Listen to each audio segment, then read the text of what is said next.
We're speaking to Senior Advocate Aman Lekhi about the statements that have been made by the Chief Justice of India, B.R. Gavai, recently. Sir, the CJI has clearly said that it's the Constitution which is supreme. What's your take on this statement, especially considering that recently we also saw a statement coming from the Vice President stating that it's the Parliament which is supreme and the elected representatives are the ultimate masters? Well, those who frame, like the Vice President, this debate in the sense of superiority and subordination betray a complete misunderstanding of the way in which our legal system is organized. The occasion for the Vice President to have said that is the general assumption that the Supreme Court basically passes binding judgments which require compliance, often at not in conformity with what the politicians believe law should be. The point which is missed here is that in our system, no institution or organ is supreme, neither the Parliament, nor the Supreme Court, nor the Executive. That is unknown to our constitutional polity. The role of the Supreme Court is as an expositor of the Constitution. That is, it's a designated role of interpreting the Constitution. There has to be a body which has to interpret the Constitution. And because the Supreme Court interprets the Constitution, what it declares is actually law, as much law as the laws enacted by Parliament are. But the beauty of our system is that even the Supreme Court, when it declares the law as an interpreter, does not have any absolute power, much like the Parliament has got an absolute power. And why do I say so? Because the Supreme Court is bound by precedent, it's bound by the text of the Constitution, and it's bound by principle. If you know and would be aware that the Supreme Court can overrule itself, and the Parliament can also legislatively overrule the Supreme Court by changing the basis of the law and bring about constitutional amendments. So the whole scheme, as has been devised, suggests, as the Chief Justice correctly points out, that what is actually supreme is the Constitution. Because it is in terms of what the Constitution mandates that each organ of the government functions. And no body under the Constitution can assume to itself the absolute and unquestioned power or claim any omnipotence. The suggestion that the Parliament is supreme is ill-suited to India, which has a written Constitution. It may be a bit more appropriate for the United Kingdom, which doesn't have a written constitution.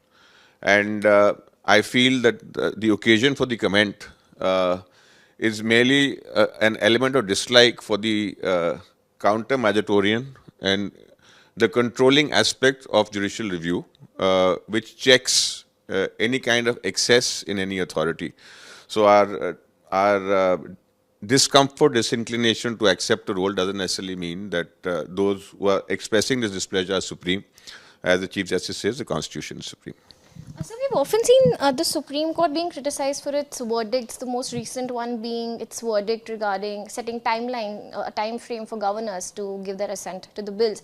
Now, so the CJI has also said that only passing orders against the government doesn't decide that a judge is independent. On the other hand, he's also said that a judge cannot be affected by what public or what people have to say as far as their judgments are concerned. Do you think this is a response to the ongoing criticism, to public perception, or maybe a reminder to the judges? You see, again, let's frame it differently. You picked up one instance where the Supreme Court has done something which a point of view suggests that's incorrect. I don't share that point of view, but that's for a different interview. Please also note that when the Supreme Court has actually functioned, the Supreme Court has at various points of times affirmed and accepted various constitutional amendments which are of significant importance, including, say, 4A and 4B of 16, or 5 and 6 of 16, or bringing in the chapters in the Constitution relating to the cooperative societies, etc., each of which has been challenged. That means what the Parliament has done has actually been affirmed. So it's not as if the Supreme Court is sitting there to strike down everything the Parliament does. What the Supreme Court does is, to the extent what the Parliament does is contrary to the constitutional principle, it strikes it down. And to the extent it is in consonance with it, it affirms it.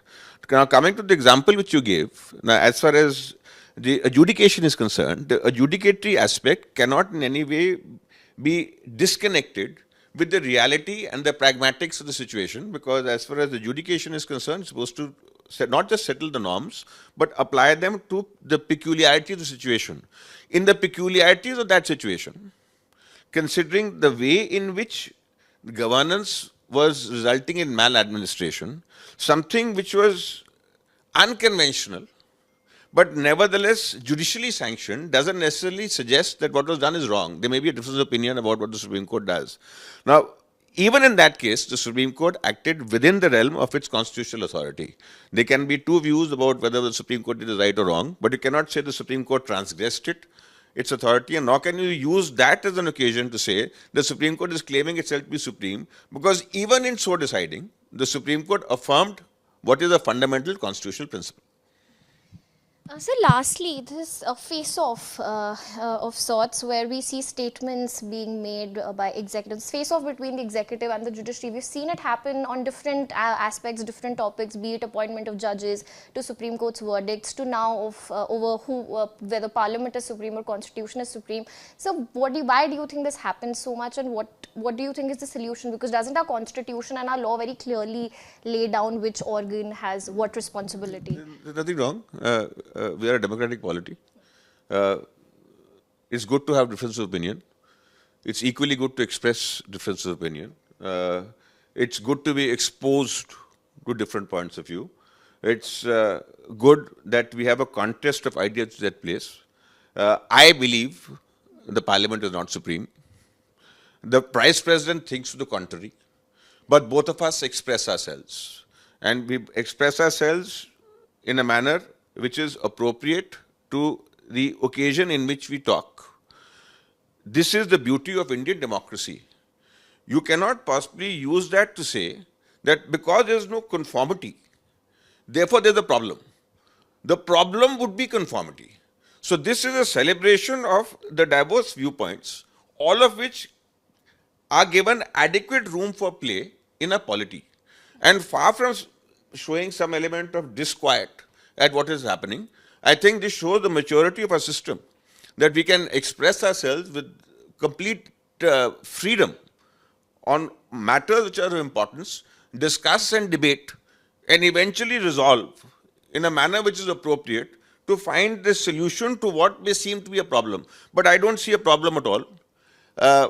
Whatever the rhetoric of those in power may be, and the grandstanding anyone may do, something which is irrefutable is that in our system, if anything is supreme, it's the Constitution only.